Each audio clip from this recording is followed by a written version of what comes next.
Well, Jim, let's get another question about a recent Cody quote here on the show.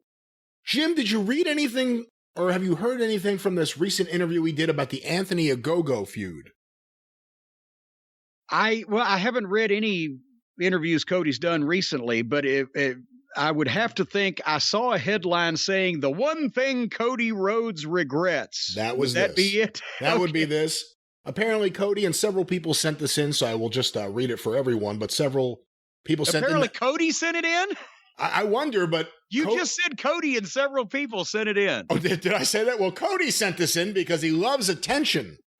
No, this was sent in by several listeners, and apparently Cody was on the Barstool Wrestling podcast. And here's the quote. I can, on record, just go ahead and say that I regret almost everything about the Anthony Ogogo angle.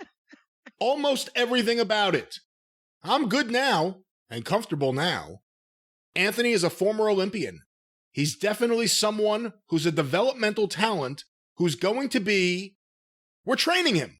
And we recruited him, and we're bringing him up through the ranks.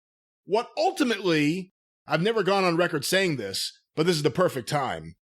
I stood by what I said in the promo. I stood by it because I thought the content was good, and I thought the intentions were good. However, a white guy talking about race relations, who has an American flag tattoo on his neck, I could see why people would use the terms tone deaf when it came to that. Then trying to defend it and all. Just again, intentions were good and sincere, and I was so excited about Brandy and the baby, but that should have been one where I went out and almost just winged it. What? Well, it continues. I'll stop there for any comments you have. Well, that's an unheard of thing, or that's just the last resort. I should have just gone out. Just go out and wait. What the fuck? I know he talks about the workshops and the practice and the writing. And just wait. Just wait. It's not done him any favors whatsoever. Do you think his father ever sat down and said, I'm going to write down the promo that I'm going to do on TBS Saturday? No, his father was a natural for the business. Yes. Go on. There's more? Oh, there's more. Everything in wrestling, I work really, really hard on. So you hear about Randy Savage, how he is about his matches and his promos. There are wrestlers who tend to be more like Randy in terms of their preparation. And then there are wrestlers who are more like my dad, who are just cutting a promo on the produce at the grocery store, and it's better than most stuff you'll hear on television. I tend to be more of the big-time thinker, planner, workshop, all that stuff. And I worked on that one really hard. That's what made it even more like, damn, every now and then you're going to come up to the plate and strike out. I overplanned it and struck out. Although I stand by it, I don't have any problem with the content. Wait, he stands by a strikeout? You know what this is? This is Cody backing off of this thing because he realizes everyone else hates it. If everyone said they loved it, he would right now be talking about how brilliant it was. But he can't. But he also doesn't want to completely walk away from it because he was so proud of the work he did on this awful, awful angle. But I continue. I don't have any problem with the content, but once that happened, it set the angle in a way that Anthony, as far as wrestling age is concerned, he's like 18. He's a baby. He doesn't know what's going on. It set the angle in a tailspin where it just wasn't a classic US versus UK fun-spirited deal. I was going to go over to the UK. All that fun spirit at Lexington and Concord. All the bayonets and the buckshots and the muskets. That UK and the US, when they get together and have a war, it's just all kinds of fun. And of course, there have been so many classic US versus UK feuds over the last, 200 years. No. But let me finish this quote here. The War of 1812 pretty much put a capper on that, didn't it? But go ahead. That was it. I was going to go over to the UK and have the return match. Now, I just never want to think about it again. He's the best. He's the most entertaining fucking guy ever. It's just I never want to see him on TV. He should have said, I was going to go over to the UK and have the rematch, but since nobody wanted to book it, I'll just not think about it anymore. What about beyond? Talk about your thoughts on the workshopping and being a big thinker as opposed to someone who can go out there and wing it, which I guess says that you're not a big thinker or a planner. What are your thoughts on all that? But just in general, hearing the way he's talking about this young wrestler and the way he was used and his pardon, what are your thoughts on all of this? Well, you have to put some thought into your promos in general. Obviously, especially when you're doing a bunch of them. That's what, I've said before when we used to ride in the car. A lot of times you're in the same car with fucking two other people for 6 to 8 hours a day, every day. There's going to be lulls in the conversation where everybody's just looking out the window. I was always thinking about promos, just listening to the radio. I could use that line from that song. Or, ha, ha, ha, that's a fucking funny thing I could say about somebody, condescending, smart-ass remark, whatever. Every once in a while, I'd bring it up with Bobby or Dennis or Stan. Hey, what if I said so-and-so? If they liked it, okay. You think of different ways to sell what you're involved in, what your, stipulation match or the big pay-per-view or just the big house show or whatever. But so I would think of segments of things to say and pieces and snippets, and sometimes I'd jot it down in the hotel room or just a fucking one-liner or whatever. I'll stick that in somewhere. But I didn't do promos from start to finish in my mind like I was going to say it on camera or write it down like that, because part of the reason why it looks like you mean what you're saying is because you're doing it as you're doing it. I would get jazzed up, amped up, ready to go, right? When I'd come out on TBS or wherever the venue was, and start cutting a promo, I would know who I'm talking about. I would know if there was a match or matches I was supposed to plug and where they were or when they were going to take place. And I would sometimes remark on something that the people I'm talking about had said or had done in a smart-ass fashion. And sometimes you might just have seen that in the previous segment, or it might have been something that happened last week or whatever. So sometimes you couldn't prepare all of that. And you just kind of got to roll and rattle it off. You have an idea of where you want to go. And you get there eventually, hopefully. And at the same time, I used to get a lot of shit out because I could talk fast in those days. But if I'd ever tried to hone one of those down to, okay, this is exactly what I want to say and how I want to say it and the words I'm going to use, well, fuck, not only could I have never remembered it, but then it wouldn't have sounded somewhat spontaneous because it wouldn't be spontaneous. Even if I was working and didn't mean that I really wished mayhem or evil on our opponents, it didn't sound pre-planned because it wasn't pre-planned word for word. I knew some of the things I wanted to say, but I didn't know in what order it would be. I didn't know if I would have to react to somebody in the crowd or David Crockett or Tony Schiavone interrupted me or whatever. So that's when you go out and you do it. And if you do those things to death before you go out there and do it for real, if you just do them over and over again, then I think the spontaneity is lost and the real oomph is lost. And that's, I saw when I was at the Hall of Fame thing in 2017, all the guys had written their Hall of Fame speeches, and they were in either the presenters or the inductors or the indictors or the recipients. And a bunch of guys were in hallways or closets or whatever, and you could see him. Poor Dallas Page, and as I recall, his voice was bad, and he was trying to go over this stuff. Poor Dallas Page. Well, with his voice and trying to, get all that stuff done. I had 2 notebook pages of paper of bullet points of not just stories that I wanted to tell about the rock and roll, but kind of the order that I wanted to go in because, I didn't want to overstay my welcome. I didn't want to be one of those people that gives a boring speech. I didn't want to hop around chronologically necessarily. So I went over for about 30 minutes in the hallway before we were going to go out and just thought about my bullet points. And that's why when Jimmy Jacobs was the producer and he came over, he said, well, they asked me, Jim, they said, don't thank Vince. That's what they tell everybody. And they asked me to make sure, Jim, that, what you're going to say. Do you know what you're going to say? I said, honestly, I showed him. I said, here's my bullet points. I said, I won't know what I'm going to say in terms of exact verbiage until I go out there and do it. But I promise you, I won't get you in any trouble. And he said, that's fine with me. And so the first time I did the actual speech out loud or in order or in full was when I did it.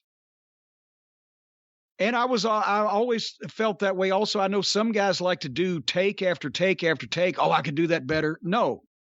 If I do a take and it flubs up for any reason otherwise than me fumfering or cussing, if it's technical or if it's somebody else or whatever, every time I do that same thing again, it's not as good as the first one. That's why I always like to go with the first take. So but with Cody, what do you think of him referencing Randy Savage? Like, that's a thing now. Like, let's do it the Randy Savage Well, way. That's because he knows that a lot of the fans have heard because of the stories that have been told from guys that worked with him that Savage started writing out his matches. And the famous one is him and Steamboat at WrestleMania 3. And that was such a ridiculous concept for anybody in the wrestling business that they started remarking on it. And that story is legendary now. And now it's what everybody does. But the thing is, with Cody referencing Savage there, Savage didn't do his promos that way. In matches, maybe, and Savage could work. I mean, Savage is one of the best workers in the business, and he had plenty of experience from his early days and from his dad in the business with being able to call a match. But because his motivation was not only his drive to be the best and to exceed and excel, and Savage was just a competitor that way, but also he saw that in the WWF of the late 80s, the guys got less time than ever. The guys that were really serious about having great matches were the ones that were penalized because the matches were short. It was all about the sizzle, not steak, get in, get out. Still, even then, entrances, a lot of entrances. And so he wanted to maximize use of every single bit of his TV time. It was all action. He wasn't dogging anything, but you couldn't call something that quick to go like that. And when you think about it, even Steamboat and Flair that didn't have to call anything because they had such a charisma, they never kept up a pace of false finishes like that because it was, a little bit quick for that era's usual pace. But you couldn't call on the fly stuff that quick and that intricate that fast. And I can't think of anybody but the Midnight and the Rock and Roll that could go through spots and false finishes that quick as they were doing then. And that's only because all four of those guys just knew each other so well. And once that, when Bobby was shooting Ricky off for something, he already knew what the fuck that it was going to be. So, but Savage didn't prepare for his promos like that because he was Randy Savage and he could do those off the top of his head. And I think Cody's talking about preparing for promos. He wants to be an actor, and he said this. And his dad wasn't an actor, but his dad was a reactor. His dad played the part of Dusty Rhodes. That's the only part he ever played his whole fucking life. I saw on Vice TV, I caught like 10 minutes of Dark Side of the 90s, the show that Vice ripped off of our friends at Dark Side of the Ring. Different filmmakers. Different filmmakers, and not as good of a show, but they were talking about the 90s. It was the episode on River Phoenix ODing outside the Viper Room, and Johnny Depp having had bought the Viper Room to have a safe space for celebrities to go and be themselves, do drugs, paparazzi, and do drugs, and etc. And one of the writers for Rolling Stone that was interviewed on this thing had a quote that actually can be ascribed to wrestling just as easily as to rock and roll or anything else. Because he was talking about the 90s generation of those celebrities. They wanted to kind of be left alone. They were the quiet type. They were the kind of sit in the corner when they weren't on. Whereas now the stars, the celebrities, court and encourage people to know who they are and look at me, look at me. And the quote was, fame used to be the unfortunate byproduct of being really good at something. And now fame itself is the end goal from the start. And it's the same thing in wrestling. Everybody wants to be an actor. Everybody wants to be on reality TV. Everybody wants to be an entertainer. Whatever the fuck.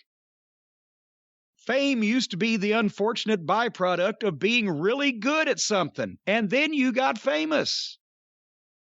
But now with modern times, social media, and the idea that everybody can speak to the world instead of just the people on TV or radio or whatever, everybody just wants to be famous, and you don't have to be good at anything first. You ever see one of these beautiful women that it's just nonstop selfies they post, like not just like every day, but like 10 selfies in the last minute they'll post? Yeah. And you're like, wow, that person's beautiful. Probably the biggest pain in the ass in the world to date. Ever. Yes. It's all about them. And the thing is, why do I know what I look like, and most people do, but why do I want somebody to see a picture of me constantly while I'm out shopping at fucking Revco and parking my car? Everybody, it's the social media age. They all want to be actors. They want to be celebrities. They want to be stars. They want to be famous. They want to be whatever the fuck. And they forgot the part about being really good at something first. And all the guys who were really good at this didn't have to prepare necessarily, and certainly didn't have to over-rehearse or script, because they knew who they were and what they were supposed to say and do in a given situation. And that's what they did. And they didn't have to worry about faking anything in a worked business, because all the fake shit they were doing was real. Try that one on for size. Well, Jim, speaking of people really good at what they do, I know a guy, some may say the future senator from the state of West Virginia, who is as good as they get at what he does, and what he does is protect a little guy. That's right. And without further ado, play that funky music. Call Stephen P. News.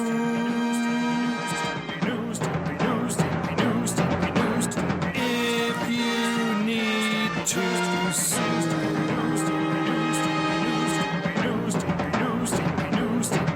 An outlaw mud show or two. Still to the rest.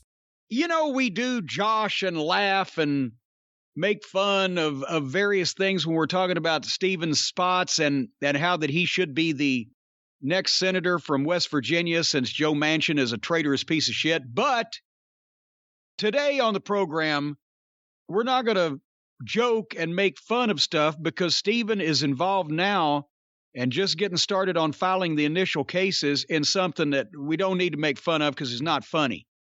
And we've just heard, you and I, some of the details on this. And I mean, you hear stuff about it on the news, but I didn't realize not only how bad it was, how many people were affected, but also how hard it is now to find some of the people that may have been affected. Stephen P. New at newlawoffice.com, 888-692-8084, is now filing the initial cases in New York, West Virginia, Ohio, Kentucky, and Tennessee. Not to say it's going to be relegated to just those states. There could be more, but the initial cases on behalf of hundreds of thousands of kids who were born addicted to opioids.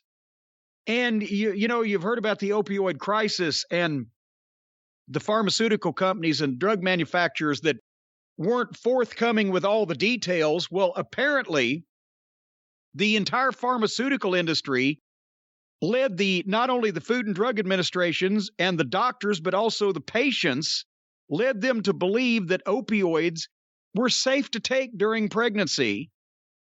And between 2005 and 2015, apparently between 10 and 40% of expected mothers were prescribed at least one opioid prescription. And so, obviously, every single person didn't suffer an issue, but millions, because of there's just the mass numbers involved, millions of babies suffered neonatal opioid withdrawal syndrome. So imagine being born and having to undergo withdrawal from opioids just after you got born. Some of them are going to be affected for life. And Stephen and the entire new law office and everybody involved filing these cases is fighting for these babies' rights that were harmed before they were even born and nobody even knew what was going on. And here comes one of the rubs. Obviously, if the mothers are still in all these kids' lives, then it's an easy way to figure out, well, your mother took opioids or was prescribed this or whatever. But now they're finding that there's situations where grandparents are raising the grandchildren and the mother's not in the picture, or there's adoptive or foster parents that are raising these kids that had this happen, and they either don't know or there's no way to track it down and find out. If you believe that this has happened, if your grandparents or your adoptive parents or foster parents, or you have some suspicion or knowledge of this or whatever, they would love to talk to you guys at New Law Office at 888-692-8084. But there are hundreds of thousands of these kids that are being represented in these suits, and the initial cases are getting started being filed in those states very soon. So, that's bullshit.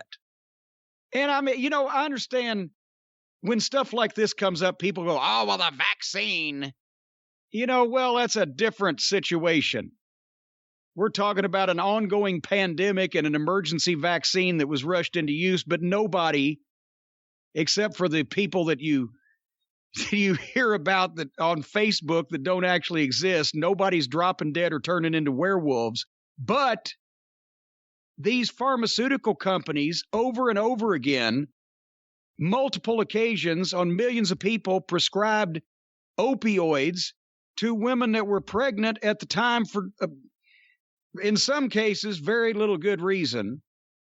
And now it's coming back to bite everybody. So that's what Stephen P. New is doing with his time this week, fighting for the babies. That's right. He's fighting for the babies. 888-692-8084. Get even with Stephen at newlawoffice.com. Save the babies with Stephen P. New. Save the babies. The next senator. Don't kick the baby. From the great state of West Virginia. Don't kick the baby.